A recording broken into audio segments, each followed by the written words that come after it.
কেঁপে উঠবেন, আল্লাহ নারাজ হয়ে যাবে। ওই সময় তারে তাড়ায় না দিয়া এপিপেরে ডাক দেয় না, যদি 2 লুকমা ভাত আপনি খাওয়ায় দেন, আপনার পুরা মজমাতে আল্লাহ বরকত দান করে দিবেন। এতিমরে খাওয়াবার জন্য রাজি আছি সবাই? আল্লাহ আমাদেরকে কবুল করুন, আমিন। এরপর আল্লাহ বলেন, আম্মাল ইয়াতীমা ফালা তাকহার ওয়া আম্মাস সাইলা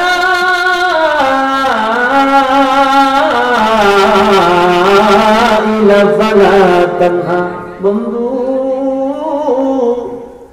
আপনার কাছে ভিক্ষুক আসলে দেখে আপনি ফিরাইয়া দিবেন না। ভিক্ষুক আমাদের ঘরে আসলে আমরা কই মাফ করো, কথা বলা দিই মাফ করো। এই সময় বেটা যদি না করে মাফ করতাম না,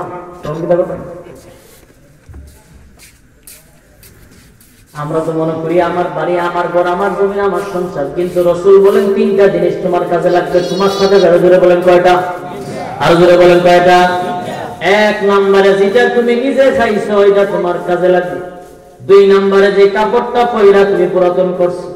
3 নম্বরে যেটা আল্লাহর ব্যাংকে জমা করছো। হুজুর, Sonali bank, Rupali bank, exam bank, Dutch Bangla bank, কত ব্যাংক আছে। আল্লাহর ব্যাংক তো কোনো জায়গা নাই। কথা বল, আল্লাহর ব্যাংক আছে কোনো জায়গা? আমরাও জানি নাই, কিন্তু না, আল্লাহর ব্যাংক আপনার প্রত্যেক কদমে কদমে পাওয়া যায়। সুবহানাল্লাহ জুড়ে বলেন। একটা বাইক ঘর থেকে বাইরে হওয়ার সময় 10টা টাকা দিয়ে যান, আল্লাহর ব্যাংকে গেলেন। ভিক্ষুক আপনার দরজায় আসলো, আপনি খানা খাইতে বসছেন, আপনি বলেন যান খায়ালুই পরে। কেন আপনার মুখ দিয়ে এই কথা আসতে পারে না? আসেন ভিক্ষা নিয়ে আগে আমার সাথে 2 লুকমা ভাত খান, এই কথা কি আপনার মুখ দিয়ে আসে না?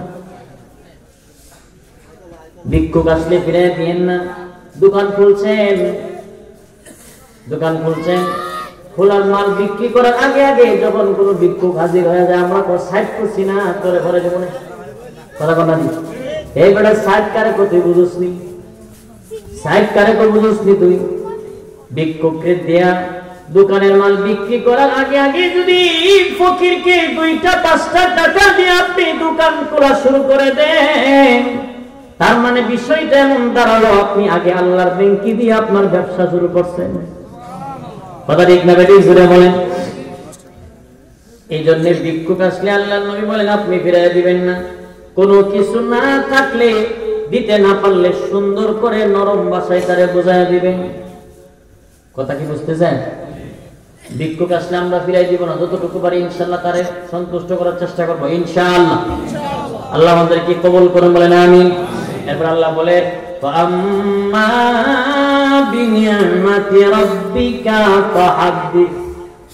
আমি আপনারে যা দিছি নিয়ামত, যা দিছি এবার আপনি বর্ণনা করেন, আপনি প্রশ্ন করেন, জানায় দেন আল্লাহ তাআলা আমার নবীকে কি দিবেন? নবুয়ত, রিসালাত, কোরআন। নবীকে রিসালাত দিবেন, মুজিজা দিবেন। আল্লাহ বলেন সবকে বর্ণনা করে, আপনি টেনশন করেন না। এখানে বিষয় কি দাঁড়ালো? আল্লাহ তাআলা প্রথমে এই আয়াত সূরা নাযিল করে কাফের বেঈমানদের দাঁত ভাঙার জবাব দিবেন। 1 2 নাম্বার হলো নবীকে সান্ত্বনা দিবেন, 3 নাম্বার হলো নবীকে সবক শিক্ষা দিয়ে, মানে আমাদেরকে শিক্ষা দিবেন। কথা ঠিক না বেঠিক করে বলেন? সবক হলো কি?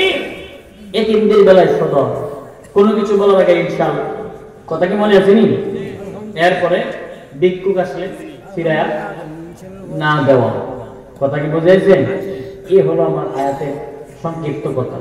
এখন হাদিস আপনাদের সামনে পাঠ করছিলাম, হাদিসের কথাটা কইলেন না, শুনবেন তো ইনশাআল্লাহ? বিশেষ সময় নিতাম না, অল্প সময় নিতে সেরে নেন। আল্লাহ রাসূল বলছেন, ওই ব্যক্তি হইল জ্ঞানী। আল গাইসু মান দানা নাফসাহু ওয়া আমিলা লিমা বা'দাল মাউত ওয়াল আজিজু মান আতবা'a নাফসাহু